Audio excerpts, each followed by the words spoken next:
phone I bought for $80 on Craigslist almost cost me a lot more than that. I was 22 years old, living alone for the first time in a small apartment in Sacramento, and my phone had broken the week before. Cracked screen from corner to corner, touch not responding on the bottom half. Impossible to use. I took it to a repair shop, and the guy told me the fix would cost more than the phone was worth. I didn't have that kind of money to spare. I did what any person in my situation would do.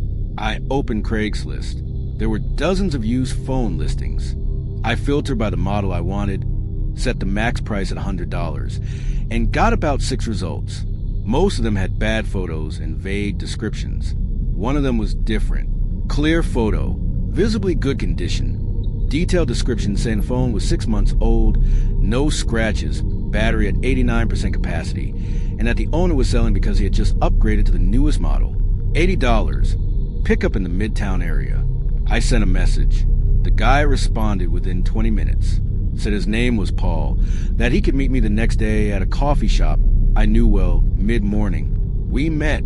Paul was a man around 35, dress shirt, the hurried look of someone on a work break. He showed me the phone. I turned on. It worked perfectly. I paid the $80 in cash and left. 10-minute transaction. Simple. At home, I connected the phone to my computer to wipe it before using it. Formatted everything. Reinstalled the system. Set it up from scratch with my account. It felt brand new. I used it normally for almost 2 weeks without any problems. On the 13th night, I received a text. It wasn't from any of my contacts. It was from a number I didn't recognize, with an area code I couldn't place. The message said only one thing: he knows where you are.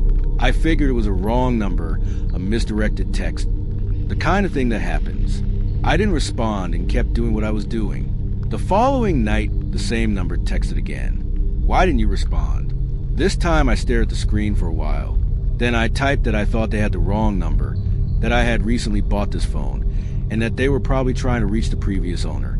The response took about 40 minutes to come back. You bought Paul's phone. It wasn't a question. I stared at that sentence. I replied yes. The next message took longer, almost an hour.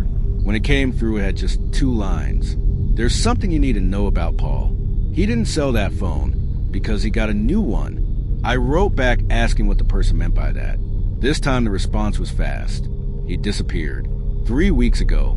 The police are looking for him. The phone was the last thing that had his location history before he vanished. I sat on the couch not knowing what to do with that information. Part of me thought it was some kind of scam. Someone trying to get me to return the phone or scare me for a reason I wasn't understanding. I wrote back asking who I was talking to. She said she was Paul's sister. I asked why she was texting the phone if she knew he had sold it. She said she didn't know he had sold it, that the number was still saved in her contacts as his, that she had texted thinking she was going to reach her brother, and then I responded and she realized the phone was with someone else. I asked why Paul would have sold his phone if he was about to disappear. She took longer to respond this time. When she did, she said she didn't think he sold it willingly, that in the weeks before he disappeared, he had been scared of someone, that he had changed all his passwords, stopped posting on social media, and that in one of the last conversations they had, he told her that if something happened to him, she should look for a specific name. I asked what name. She said she wasn't going to tell me that over text. I sat there looking at the phone in my hand for a moment. The same phone Paul had used for 6 months.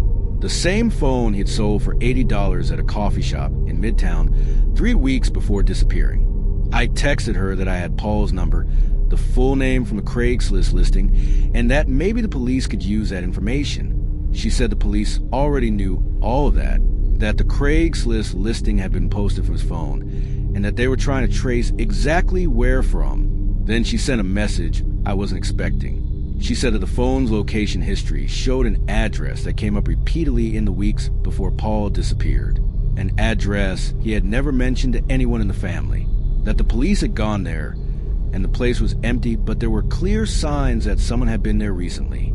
I asked what that had to do with me. She took a long time to respond this time.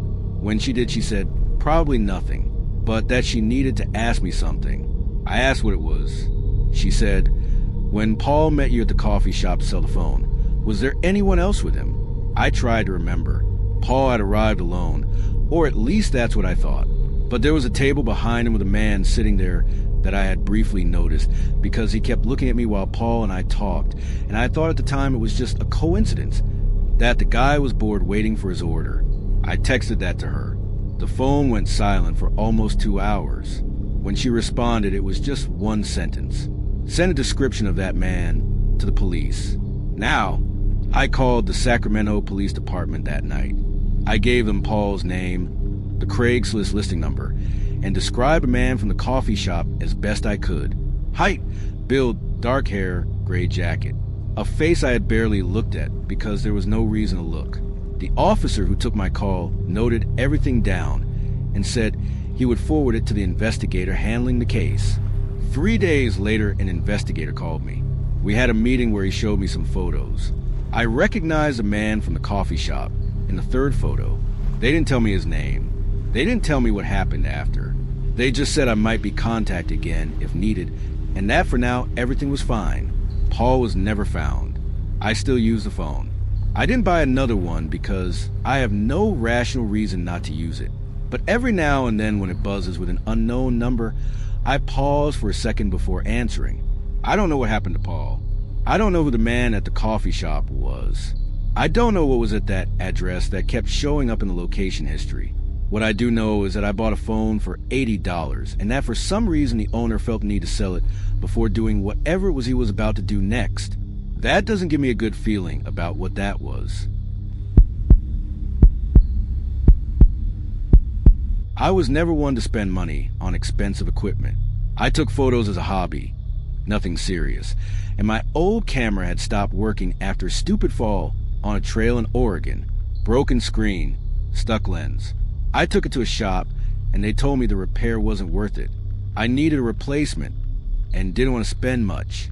I opened Craigslist. There were plenty of options. Lightly used cameras, older cameras, kits with lenses and bags included. I filtered by the model I wanted, and one listing caught my attention. Camera in great condition. 2 years of use. Came with 2 lenses and a 64GB memory card. $220. For everything being offered, it was a good price. The listing had been posted that same day. I sent a message. The woman who responded said her name was Claire, that she was selling because she had switched to a mirrorless camera and no longer used the old one. She gave me a residential address in a quiet neighborhood in Portland and said I could stop by that afternoon if I wanted. I went. It was an ordinary house. She answered the door, showed me the camera. I tested everything in front of her. It worked perfectly. I paid. She handed me the equipment in a padded bag along with the lenses and the memory card still inside the camera, and I left. At home, I turned the camera on to explore the menus and set it up the way I liked. I went to the photo viewing option just to check if anything was saved before formatting it. The card had 1,243 photos. That seemed like a lot for someone who was selling, because they had switch cameras. Usually people format before selling, or at least delete what they don't want the buyer to see. But it wasn't my problem. I was going to format it anyway. Before formatting, I scrolled through the photos quickly out of curiosity. Landscapes, some food photos, a dog that showed up a lot, travel photos that looked like they were from the Pacific Northwest. Claire seemed to use the camera seriously. The photos were well composed. I kept scrolling. At some point the photos changed. Not in content, not immediately, but the tone shifted. The photos started appearing all taken at night, in outdoor settings, poorly lit, empty streets, parking lots, the interior of a car photographed from outside through the glass. I stopped on one specific photo. It was a residential window photographed from outside at night. Inside, visible through open curtains, a woman with her back turned doing something at a counter. The photo had been taken from a distance, but with enough zoom to make out details of the interior of the house. I went to the next one. It was the same window, slightly different angle. The one after that was the same woman, now turned to the side, talking on the phone. I kept scrolling with a growing weight in my stomach. There were dozens of photos of the same window, taken apparently over several different nights. The woman appeared in different positions, clearly unaware she was being photographed. Then the photos changed location. It was a different woman now, or maybe the same one. There was no way to be sure. Photographed on a busy street, from a distance, among other people. Then in a grocery store line, through the front glass. Then entering a building. The last photo on the card was inside of an elevator. The woman had her back to the camera, looking at the floor numbers. The photo had been taken from inside the same elevator. The person with the camera was less than 6 feet away from her. I turned the camera off and sat at my desk for a while without doing anything. Then I grabbed my phone and tried calling the number Claire had used to respond to me on Craigslist. It rang 5 times and went to voicemail. I sent a message saying I needed to talk to her about the memory card. She didn't respond that night. The next day, I went to the address where I had picked up the camera. I knocked on the door. Nobody answered. The house looked empty. Blinds closed. No car in the driveway. A neighbor who was in the yard next door told me the family had left on a trip the previous afternoon. I went back home and sat there staring at the camera on my desk. The problem was I didn't know what the photos meant. It was possible that Claire had bought the camera from someone else and had no idea what was on the card. It was possible the card wasn't even hers, that it had come with the camera when she bought it. It could have been anything, but it also might not have been. I called the Portland Police Department and explained the situation. The person who answered told me to bring the camera and the card to the nearest precinct, and someone would help me. A detective kept the memory card. He asked me several questions about how I had bought the camera, the seller's name, the address. He wrote everything down, said they would investigate, and would reach out if they needed more information. I left without the camera and without the $220 I paid. The police called me 2 weeks later. The detective said they had been able to identify one of the women in the photos through details in the background and that the investigation was ongoing, but that he couldn't give me any more details beyond that. I asked if Claire was being investigated. He was quiet for a second and then said he couldn't comment on that. I hung up. I never found out what happened with the investigation. I never got through to Claire. The Craigslist listing had been removed the day after the purchase, and her cell number stopped existing weeks later. Voicemail deactivated. I didn't buy another camera for a long time after that, and when I did, I paid full price at the store. Brand new in the box, sealed memory card, zero history from anyone. Some savings aren't worth what you find along the way. I lost my job in March, and by July I still hadn't found anything steady. I was picking up odd jobs here and there, nothing that covered the rent properly, and the savings I put away were running out faster than I wanted to admit to myself. I was living in Aurora, Colorado, alone in a one-bedroom apartment, and every morning I would open my laptop and spend hours sending my resume to job listings that most of the time never even responded. LinkedIn, Indeed, ZipRecruiter. After 4 months of doing that, you start opening whatever shows up in front of you. That's how I ended up on Craigslist. The listing was in the administrative jobs section. Simple title, Operations Assistant. 3-paragraph description saying it was a small consulting firm looking for an organized person for hybrid work, part remote, part in office. Salary between $45,000 and $55,000 annually, depending on experience. I sent my resume without thinking much about it. I got a response the next day. The email had a company name, Meridian Consulting Group, and was signed by someone called Thomas Hale, who identified himself as Director of Operations. He thanked me for my interest, said my profile looked promising, and asked if I would be willing to answer a few questions before scheduling a video interview to speed up the process. I agreed. It was normal. A lot of companies did that. The first questions were completely standard. Previous experience, proficiency with specific software, availability, salary expectations. I answered everything carefully, review before sending, and hit send. Thomas Hale responded in less than an hour saying my answers were great, and that he wanted to move forward with a second round of more specific questions to better understand my operational profile. The second round started normally too. He asked how I organized my work routine, whether I preferred working mornings or afternoons, how I handled tight deadlines. But then the questions started to change. He asked what part of Aurora I lived in, saying the company had clients spread across the city, and that depending on my location, I might be assigned to different offices. I answered vaguely, said I lived on the east side of the city. He asked if I had my own car, and if so, what times I generally use it for outside commitments. I said yes, that I use it mainly in the mornings. He asked if I followed a fixed daily schedule, or if it varied a lot from day to day. I said I had a relatively fixed routine. He asked what that routine looked like, saying he needed to understand whether I could meet the company's scheduling requirements. I stopped before answering that one. I looked back at the previous questions in sequence. What part of the city I lived in, what times I used my car, whether my routine was fixed. I kept reading the email. The next question, which he had sent along with the others in a list, asked whether I lived alone or with other people, explaining that some projects require calls outside of business hours, and that it was important to know if I would have a quiet environment at home for that. I sat there staring at the screen. I went back to the beginning of the email thread and reread everything with different eyes. The normal operational questions at the start, and then mixed in with legitimate professional questions, information about where I was when I left, whether I was alone. I opened another tab in search for Meridian Consulting Group in Aurora, Colorado. Nothing. No results. No website, no LinkedIn, no record on any business platform. I searched Thomas Hale Meridian Consulting. Nothing either.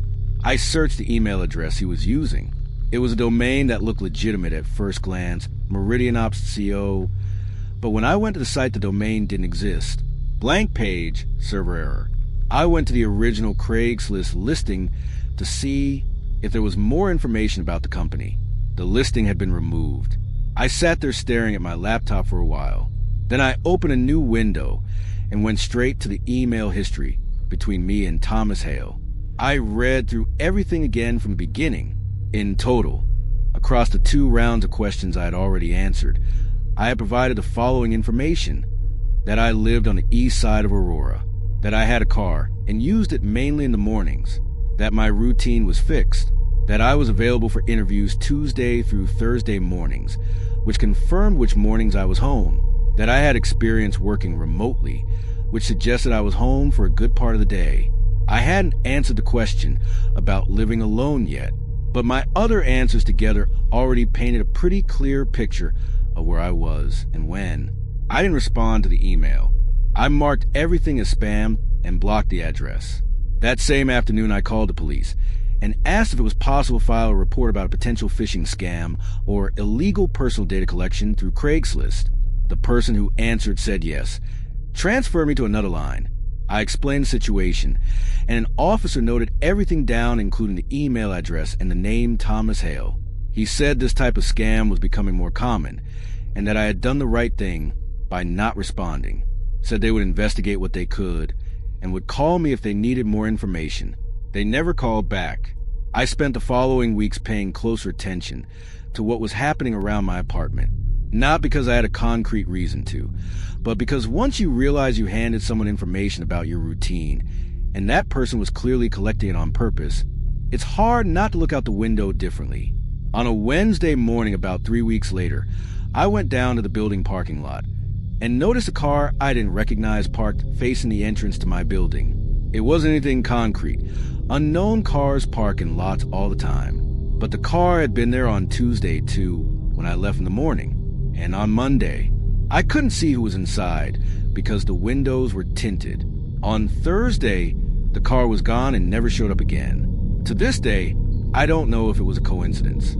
I don't know who Thomas Hale was or what he was planning to do with the information he was collecting. I don't know how many other people responded to that listing and provided details about where they lived and when they left the house. What I do know is that a $45,000 a year job listing made me map out my own routine for a stranger in exchange for nothing. Now, whenever I get an email about a job application, the first thing I do is look up the company before responding to anything. It takes 2 minutes, and so far it has kept me from making the same mistake twice.